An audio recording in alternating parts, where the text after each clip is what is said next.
Umuntu TV tubitayeho. Nongeye kubashimira kandi mwese abadukurikirana ku murango no mwijoro imisi yose, murushirizaho kudutera intege kandi mufyonda subscribe canke sabone kugira ngo turushirizeho gusangirira hamwe inyigisho zica hano ku Muntu TV. Bakunzi mwese mudukurikirana, ndabahaye ikaze muri iki kiganiro aho tugiye kwigira hamwe ibizoba mu myaka igihumbi. Uyu munsi dufise umutumire wacu agiye kuduha iyo nyigisho. Sangwe ikaze mutumire wacu, utangure uramutsa abadukurikiye, ugire ko unadusangiza kuri aya makuru meza. Kaze. Ndabihere mwiriwe, abandi mwaramutse. Nizere yuko rino jwi rimenyekana. Yego, kubatanzi izina ni Bucumi Isaka. Uwo mwanya ndawufashe kugira ngo tube mu kuganira. Twagomba tube turasomera hamwe aya majambo. Hejuru nanditse nti ibizoba mu myaka igihumbi. Ibizoba mu myaka igihumbi. Ibi nkaba ndabiteguye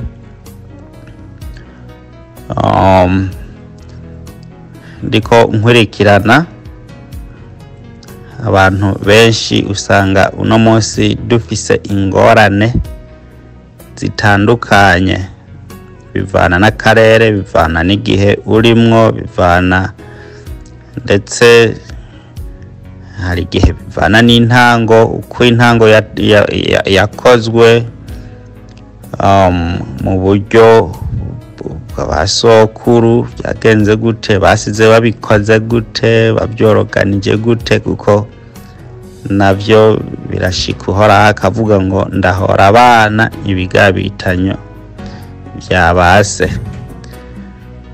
Ego hariho nibindi bishika kasanga ni ibintu nyene bije ari amageragezwa, nkuko nyene nariko ndabivuga nti Satani turakeneye kumenya ukuntu tumugwanya, muga twabanje kumumenya, ibyo bikaza muri ubwo buryo ari amageragezwa.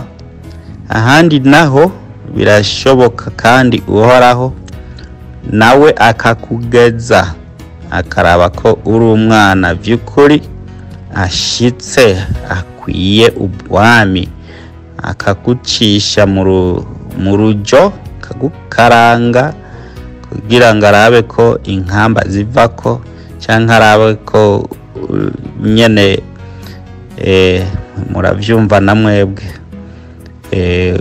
Paulo wewe yakunze kuvuga ngo umwana ukunda no kumuhana uramuhana. Ibyo Paulo yarabivuze. Rero iyi mirongo ndayizanye muri ubwo buryo bw'uko usanga dufise ingorane zitandukanye uno munsi. Iyi mirongo y'ibintu bigomba kuzoba mu myaka igihumbi niyije kugira ngo ituremeshe tumenye yuko ivyo bintu bibaho canke bizobaho. Ni igitabo ca Yesaya, igice caho ni 65 uhereye kuri 19 ukabandanya. Yesaya 65 19 urashobora gusoma ugashitsa kuri 24. Havuga ngo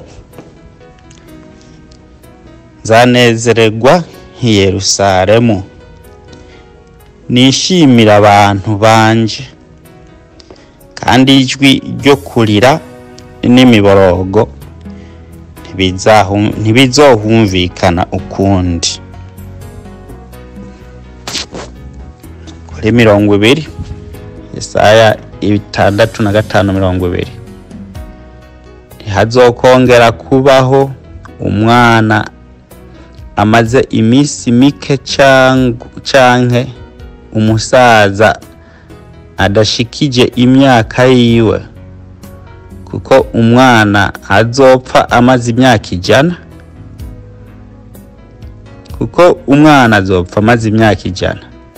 ariko umunyabyaha azovumwa apfe atamaze imyaka 100. Umurongo mu Kirundi usanga bawuvuze ukundi, ariko hano mu Kinyarwanda niho byumvikana neza. Bwa Bibiliya y'Ikirundi barawuhinduye. Mugiye gusomaho Yesaya 6:5-20 uku bisometse hano mu Kinyarwanda siko mu Kirundi biri. Kubw'ibyo ni byiza gusoma Bibiliya zitandukanye nabyo. Yesaya 6:5-21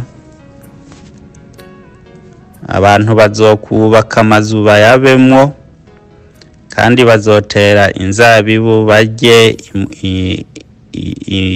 imbuto zazo. Kuri 22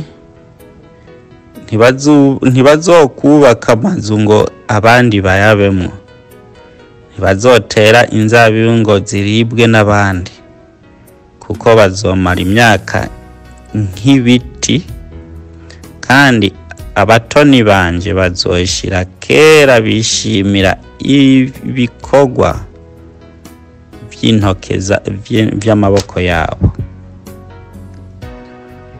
Kuri 23 ntibazoruhira ubusa, kandi ntibazovyara abana bo kubona amakuba, kuko bazoba ari urubyaro rw'abahawe umugisha n'Uhoraho hamwe n'abazobakomokako. Kuri 24 maze ubwo bazoba batarantabaza nzobatabara, kandi bakivuga nzobumva. Uhoraho ahabwa icubahiro. Rero nkuko nabyanditse hejuru, bizoba mu myaka 1000. Ibi niko bizogenda. Inzamba y'indwi yo guhamagara abashwiragiriye mu mahanga b'Abaheburayo, kuko ibi bizoba ku Baheburayo. Kuko Abaheburayo bamwe twama tubabwira yuko ari Abahutu, mbere tukabivuga dufise morale nyinshi gose. Ati ni babandi uno munsi izina ryabo rishitse ku Bahutu ngo nibwo n'ubwoko, kuko aba nibo bateye inzabibu ntibazirye, ugasanga baguma bashwiragirizwa hirya no hino mu mahanga. Aba rero nibo igihugu cyabo kigiye kuzomera neza. Ntikizomera neza inzamba itaravuga bizoba biriko biragenda neza. Bazoba bafise umutware, uwo mutware rero ni wazoca bahamagara ati nyarukino bimeze neza. Iyo niyo nzamba izovuga, sinzamba yindi ngo no kuduririza. Inzamba igomba guhamagara ishengero ryashwiragiye, ni itangazo rigomba kuva muri Afrika rihamagara abana b'Abanyafrika, by'umwihariko Abahutu bashwiragiye, kuko nibo bashwiragijwe, nibo badandazwa kugira ngo bakugwe mu gihugu cyabo babatware kure. Rero abo bashwiragijwe, abo badandajwe, iyo bashitse amagorwa yabaye menshi, kandi nubwo bagize amagorwa menshi bagumye bavyara ku bwinshi ubu rero baragwiriye ni benshi, baguma bagirira amagorwa iyo bari. Mugabo hagiye kuzogera igihe aho inzamba y'indwi izovuga. Turacarindiye ya gatandatu ntiravuga, tubonye ya gatandatu ivuze tuzobabwira ati yavuze. Ikimenyetso cyayo ni intambara y'isi yose ya gatatu. Iyo ntambara ya gatatu y'isi itaraba, inzamba ya gatandatu ntiravuga. Ikazoba ibaye, muzomenye yuko inzamba ya gatandatu ivugwa mu byahishuriwe Yohana 8 ku by'inzamba ndwi. Muze mumenye yuko intambara ya isi yose ya gatatu ivuze, muze mumenye ibaye, muze mumenye yuko inzamba y'indwi, inzamba ya gatandatu ivuze. Iyo nzamba ya gatandatu ihejeje kuvuga, intambara y'isi yose ya gatatu ikaba. Inyuma yaho rero niho tuzoba twitegura abashwiragiriye mu mahanga hirya no hino yuko tugiye kuva inzamba igira indwi yo kuduhamagara kugira ngo twigarukire mu gihugu cya Alkeburani. Sinzi ko nzoba ndimo, mugabo abona vyaye canke abo bazovyara bazotegerezwa guhamagagwa ingo iwanyu iyo muri ni mwisi. Rero bamaze kubwirwa ati iyo muri ni mwisi, ni muduge ngaha iwanyu mwijuru,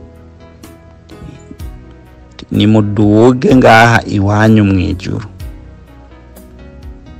Aho nyene aho hari amagorwa, aho mubona intambara, aho nyene aho mubona ubukene, aho usanga nta n'amazi mufise, aho nyene aho usanga hari ingorane nyinshi, aho mwico gihugu ico nyene bita ngo ni numugabane wijimye wije, yani utagira amatara, utagira ubumenyi, utagira buri kintu. Mugabo Bibiliya ivuga ngo bakwita umukene muguratunze. Kurabona ko naho bavyita uwo mugabane bawita yuko ari umugabane wijimye, urabona ko bazana amatoshi yabo kuza baza kurondera icyo barondera. Rero uvugwa yuko ari umugabane w'umuzimagiza, ariko ari umugabane utunze, kandi mbere ari umugabane w'umuco, bitaye ko mbere niwo mugabane ushikiriwe kugira empire yo kuba itara mu mahanga. Niwo mugabane ushikiriwe. Babuloni ya mbere yaragiye, tugeze muri Babuloni igira kabiri. Ubu rero tugomba kubona ubwami nabwo bugira gatatu. Ubwami bugira gatatu buzoba busubijwe icyo bwanyazwe, hanyuma buganze amahanga. Sahandi ni Afrika nigiye kuba hejuru. Ibyo birazwi n'abanyabwenge barabizi, kiretse gusa abantu batarabimenya canke abadashaka kubimenya byonyene. Kubw'ivyo mwabo bantu bashwiragijwe, iyo nzamba ibahamagaye. Uko guhamagagwa uwo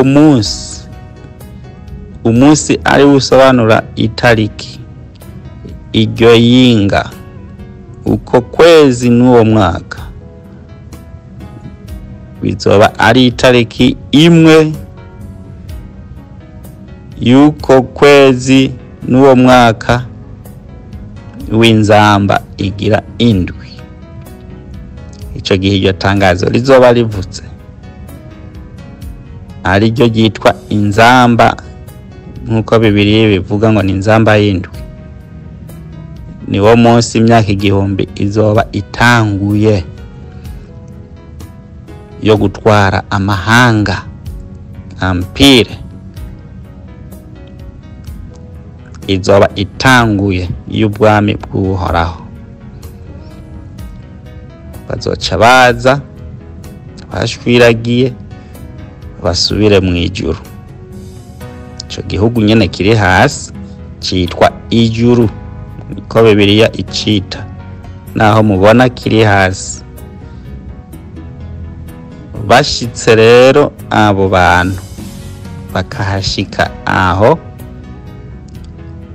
ibyo byibi rero uhoraho ariko avuga uhereye muri Yesaya 6:5-19, azonezererwa i Yerusalemu, yishimira abantu biwe, kandi ijwi ryo kurira n'imiborogo ntibizohumvikana ukundi.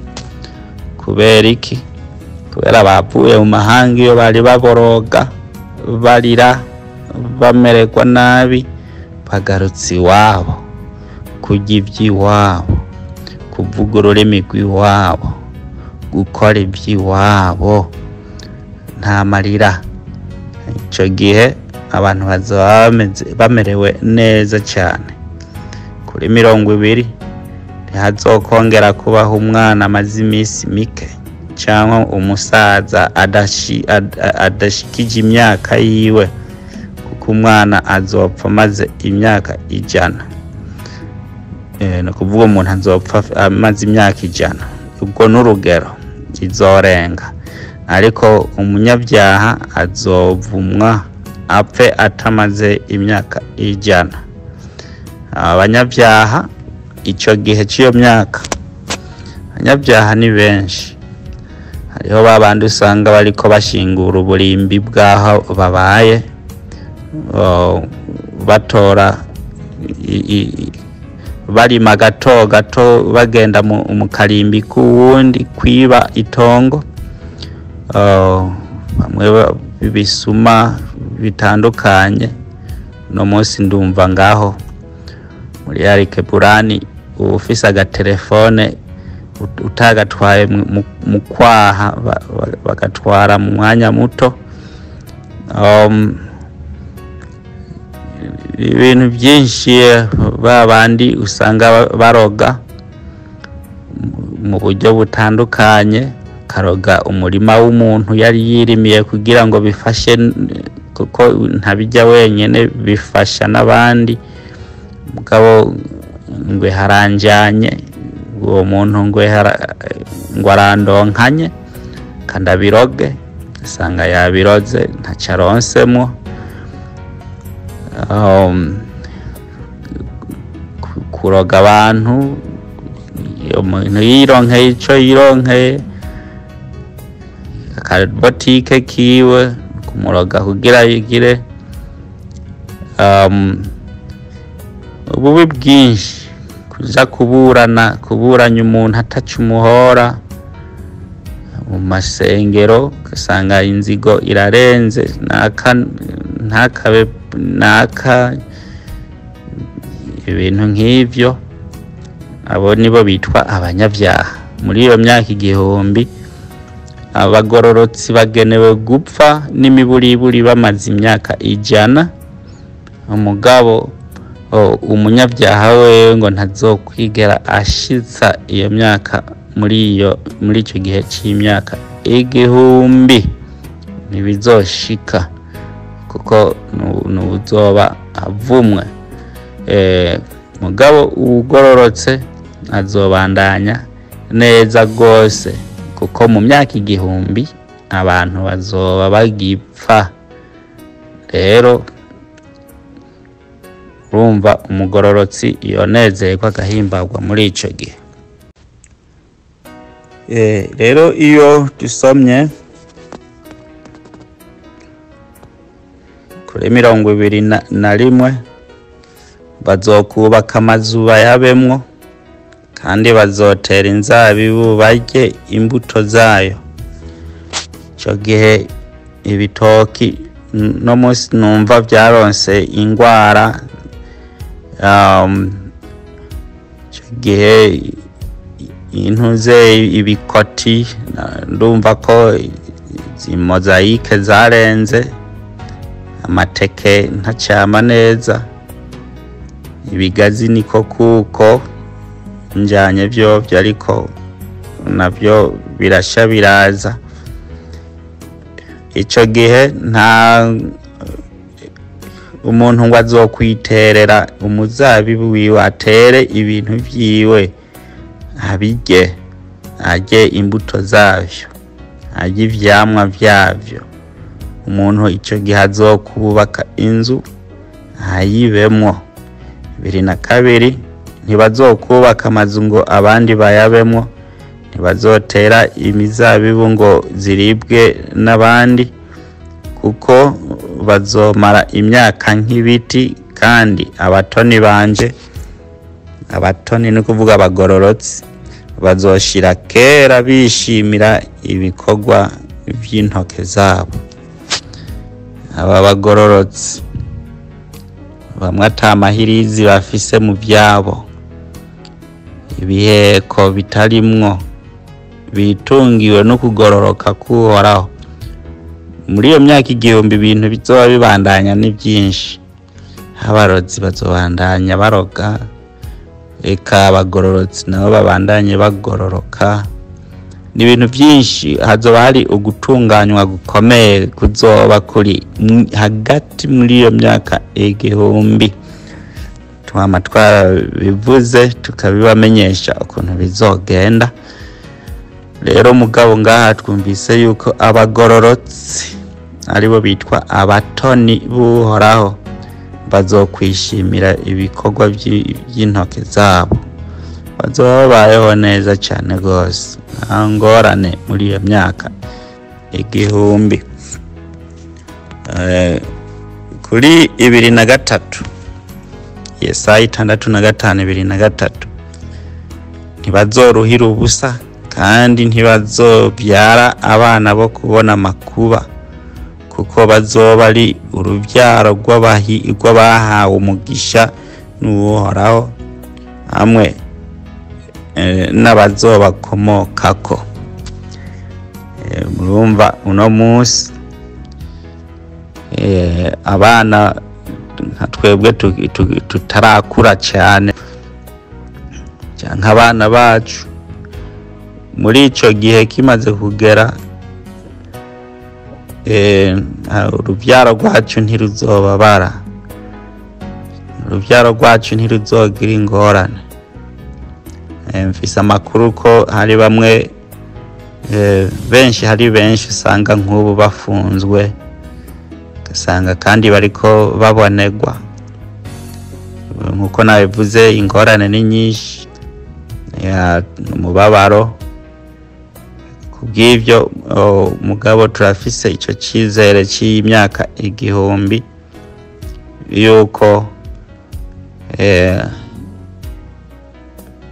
abantu muri ico gihe ntibazorohira ubusa kandi ntibazovyara abana bo kubona amakuba kuko bazoba ari uruvyaro rw'abahigwe bahawe umugisha n'uhoraho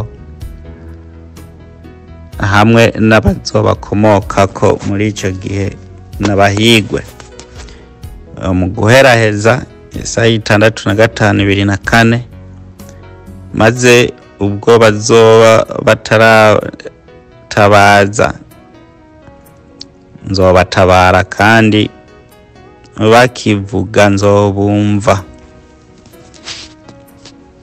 ugisenga gusa bizoba uriko urasenga utarasenga harazoba yamaze kubona nibiki nimba hari akagorane kazoba kahari gomba kukabwira uharazoba yahejeje kugakuraho kuvuga muri ico gihe c'imyaka igihumbi ku batoni buhoraho batoni buhoraho aribo bitwa abagororotsi abo bazoba ngo ari urubyaro rw'amahigwe n'abazobakomokako. Kubw'ivyo aya majambo atubere indemeshanyo ku bafise ingorane uno munsi n'abatazifise nabo, kandi ibyo tubimenye. Isi turimo uno munsi, no kuvuga ubutware turimo uno munsi ni ubutware butameze neza. Amba ndiko mvuga ku batwaye isi, bamwe bategeka bavuze ati bitegerezwa kugenda ku igihugu kinaka, mutabikoze uko bizogenda uko. Hariho igihugu kimwe mu bihugu kanaka biri kurwana uno munsi, babandi biyita intuze kandi atari bahubwo ari sinagogi. Hariho igihugu bakunze kuba batera, numva ngo namye nsoma amakuru nijoro, aho usanga imirima igihugu citwa Irani kiriko gitera, bavuga ati rero turateye umuceri birameze neza, mugabo bakaza babona indege hejuru iriko imijamwo umuti wo kwica imbuto zose. Umuntu agahomba amahegitare n'amahegitare yarimye kubera ububi bw'isi n'amagorwa. Turi mu magorwa, ibyo ntibibaye njanye naho vyamenyekanye. Ntawuzi izi mozayike zaje gute, vyagenze gute kugira ngo ibirimwa bihone, abantu bapfe n'inzara. Ni ibintu byinshi bitaza kubwo kwizana, ahubwo biza bizanywe. Kumva ngo ni ibintu vya kijambere, kumbe ni ibintu bije gutitura isi, kuko baba bazi ko babikoze. Dusanga ni ingorane iyo biteye uno munsi, uwo mwaka gatera n'undi mwaka, yasi izotangura kuzana ibintu bigwaye, naho woteramwo ibindi. Satani ni mubi, naco gituma yatswe vyose, kuko ubutware bwiwe bwari ubwo kugunga. Tuzobibona mu cigwa, kugunga kugira ngo ashobore gutwara neza bamwubaha, kuko iyo muri abakene muca muje hasi mu kubaha, kugira ngo musabe, mutangure gusaba ariko gusegerereza.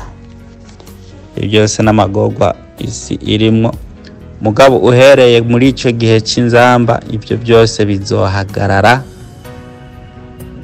Abazoba bagifise ingorane nabo twumvise hejuru, abantu atari abatoni, abantu atari abizera, naho uzobura umuheburayo w'ukuri, muga ukigendeshwa n'abadayimoni, dayimoni ukamutegeka ngo genda ugirire naka nabi mu buryo buno na burya, ibyawe ukabizigamisha dayimoni ngo abari wabigukingira cyangwa abikingira ikibi cyari cyo cyose mu gishingo cyo kubiha uhoraho. Abo nibo bazoba bafise ingorane muri ico gihe, ndetse kandi n'uno munsi. Nuko rero abizeye uhoraho mumwizere n'imitima yanyu yose, niho muzoronka amahigwe. Sinzi icandiko iyo kiri inyumba ari muri Yohana ngo uwizera umucunguzi ntashobora gupfa. Egome, kubw'ivyo reka abari mu makuba ayo ariyo yose aya majambo aturemeshe twese hamwe. Tumenye ko dufise ivyizigiro vyuko nimba iyo myaka igihumbi izotangura tutarahashika, mugabo ngo abana twavyaye ngo bazoba ari abana b'abanyamahigwe, kuko ngo n'abazobakomoka ko bose mu myaka igihumbi bazoba bashobora kuramba nk'ibiti. Aho kandi twumvise kuri 19:6 Yesaya yuko ngo nta amarira mw'ico gihe ntazoba akihari, kuko aba bantu bazoba ari abanyamahirwe cyane gose. Ku bafise ingorane izarizo zose, turi mw'isi y'imibabaro, nkuko ndababwiye ubutware buhari ko bubikora n'ubutware bw'ubugunge gusa, kugira ngo tubasabe kugira twemere ivyo bashaka, ariko twizere neza yuko igihe kiriho bizohinduka byose, aho natwe ariko burani tuzotegeka amahanga, twe tuzoyategeka mu bugororotsi, nta bigwara tuzobatera, tuzoba turiko tubigisha mu buryo bwo kubavura ibibabi by'igiti bivura amahanga, tubavure amababi y'igiti cy'ubugingo azovura amahanga, ntituzobateza ingwara. Naco gituma hazoba hariho amahoro muri ico gihe, mugabo gasopo gusa abatari abatoni buhoraho bobo bazoba babona ingorane nyinshi cyane gose. Reka ngeze hano